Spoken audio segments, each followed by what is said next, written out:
हाँ dear friends, good morning. आज हम लोग फिर टैली पे ही डिस्कस करेंगे क्योंकि काफ़ी पॉपुलर सॉफ्टवेयर है और हम सबका चाहता भी है क्योंकि ये हम सभी को बिना भेदभाव किए फाइनेंशियल सेक्टर में अच्छी खासी जॉब और पैकेज दिलवाता है।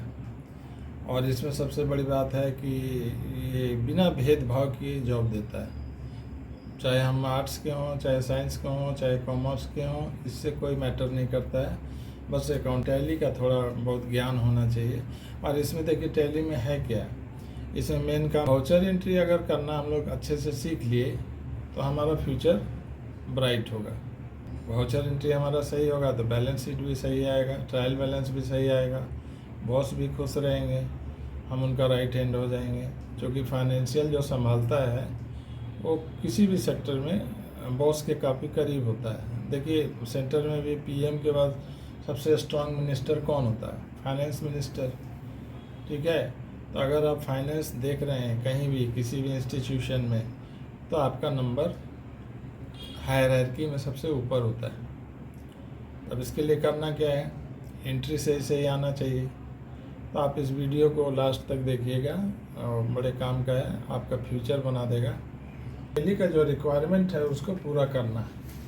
देखिए कॉमर्स के अगर कितने भी बड़ा ज्ञाता हो गया, पीएचडी भी ले लिए, एंट्री भी अब सही कर दिए, उसके बावजूद भी बैलेंस शीट वो गलत दिखा देगा, ट्रायल बैलेंस गलत दिखा देगा। कारण क्या था उसका? टैली कहता है कि आप जो वाउचर एंट्री कर रहे हो लेजर के माध्यम से, आप सिर्फ लेजर ही मत लिखें, आप उसका टाइप भी बता दें, लेजर किस टाइप का है। अगर हम टाइप गलत बताएंगे, उसका ग्रुप गलत बताएंगे तो बैलेंस शीट हमारा गलत आएगा। अब कैसे आएगा ये हम आपको समझा देते हैं। देखिए अकाउंट्स में गए, इसमें एक लेजर है, अल्टर में जाएंगे या डिस्प्ले में जाएंगे और दिखा दिए। देखिए बैंक अकाउंट है, इसमें बैलेंस देख लीजिए, 10,000 रुपया बैलेंस है। ठीक है, ये देख लिए। अब ग्रुप क्या दिए हैं? ग्रुप दिए हैं। अब दूसरा लेजर है कैश अकाउंट, इसका भी देख लीजिए, कैश अकाउंट, इसका ग्रुप दिए हैं cash in hand, current assets सही है और इसका बैलेंस है 20,000। अब बैंक से मान लीजिए हम 5,000 रुपया निकाल रहे हैं तो कैश अकाउंट डेबिट हो जाएगा क्योंकि कैश आ रहा है और बैंक से जा रहा है, इसलिए बैंक अकाउंट क्रेडिट हो जाएगा। तो यहाँ पे दे देंगे बैंक अकाउंट। मान लीजिए 5,000 निकाल रहे हैं, ठीक है, कैश आया। अब हम लोग बैलेंस शीट जाके देखेंगे। यहाँ पे बैलेंस शीट लिखा हुआ है, या तो माउस से क्लिक कीजिए चाहे बी प्रेस कीजिए। बैलेंस शीट में गए, क्या दिखा रहा है ध्यान से देखिए, करंट एसेट्स 30,000, 30,000 ये भी देख लीजिए।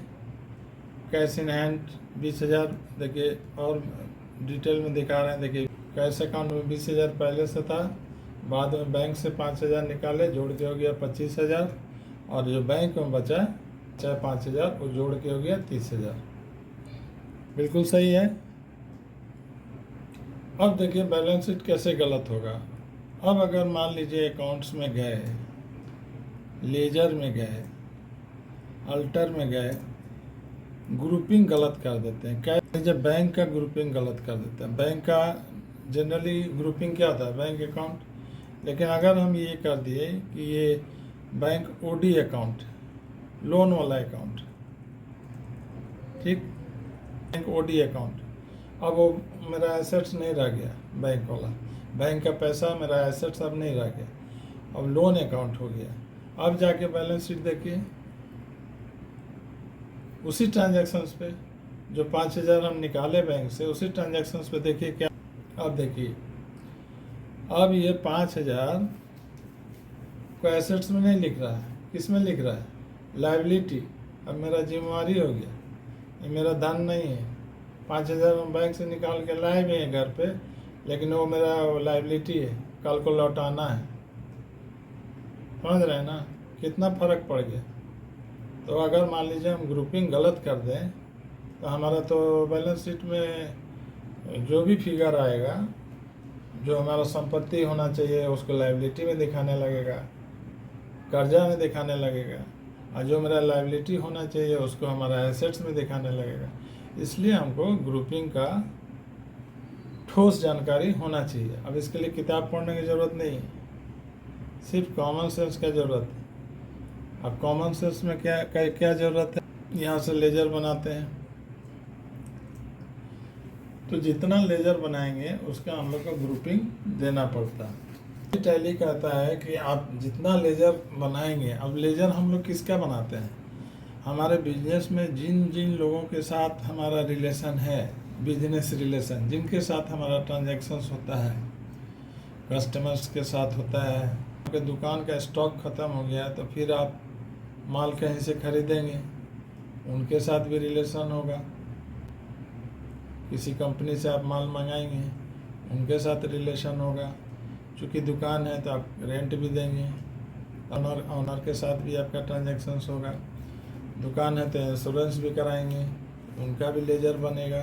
तो कैपिटल भी आप लगाइएगा तो उसका भी लेजर बनेगा।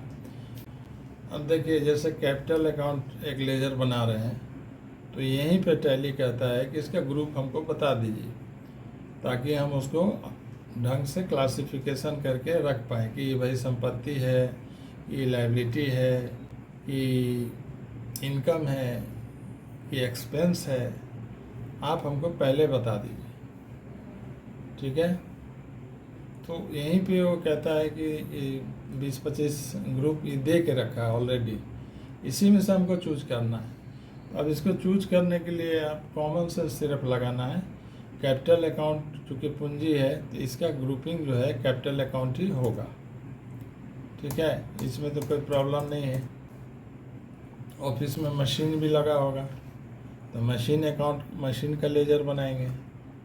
ऑफिस में भी इस तरह का जो मशीन मंगा रहे हैं, मान लीजिए आप एसी लगा रहे हैं, तो आपका एफिशिएंसी बढ़ाएगा, आपके प्रोडक्शन को बढ़ाएगा, कस्टमर रिटेंशन बढ़ाएगा। एसी लग जाने के बाद कस्टमर भी ज़्यादा आएंगे, थोड़ा सा बैठेंगे भी। तो जो बिजनेस में प्रॉफिट कमाने में हेल्प करे उसी को एसेट्स बोलते हैं। अगर आपके कोई भी आइटम अगर आपके बिजनेस में प्रॉफिट अर्न करने में हेल्प करता है तो एसेट्स होता है। तो मशीन किसी भी तरह का, चाहे कंप्यूटर हो, चाहे लैपटॉप हो, चाहे कोई भी ऑटोमेटिक मशीन अगर आप इंस्टॉल कर रहे हैं, आपके ऑफिस में आ रहा है, तो एसेट्स हो, ठीक है। अब एसेट्स जो है टैली 2 भाग में बांट दिया है। एक संपत्ति उसको रखा है जिसको करेंट एसेट्स बोलते हैं, और एक उसको रखा है जो फिक्स्ड एसेट्स। अब मशीन अकाउंट के बारे में सोचना है कि करेंट एसेट्स है कि फिक्स्ड एसेट्स। करेंट का मतलब अभी का अभी आप इसका यूज कर सकते हैं कैश के रूप में। तो मशीन तो तुरंत कैश में नहीं चेंज होगा, ये कुछ दिन बाद चेंज होगा। मशीन जब बेचेंगे, सेकेंड हैंड बेचेंगे, कोई पार्टी मिलेगा, तब हमको कुछ कैश मिलेगा। अगर हमको तुरंत कैश की ज़रूरत है तो तुरंत तो नहीं देगा। ठीक है, ये एसेट्स है, लेकिन करेंट एसेट्स नहीं है। करेंट एसेट्स जो है करेंटली तुरंत हमको कैश दे देता है। जैसे आप कैश इन हैंड था, कैश अकाउंट था, वो आएगा करेंट एसेट्स में। आपका बैंक अकाउंट है, वो आएगा कैश करेंट एसेट्स में, ठीक है। लेकिन मशीन जो है, चाहे मशीन हो चाहे ज़मीन जायदाद हो, वो आपका एसेट्स तो है लेकिन करेंट नहीं है, फिक्स्ड है। क्यों?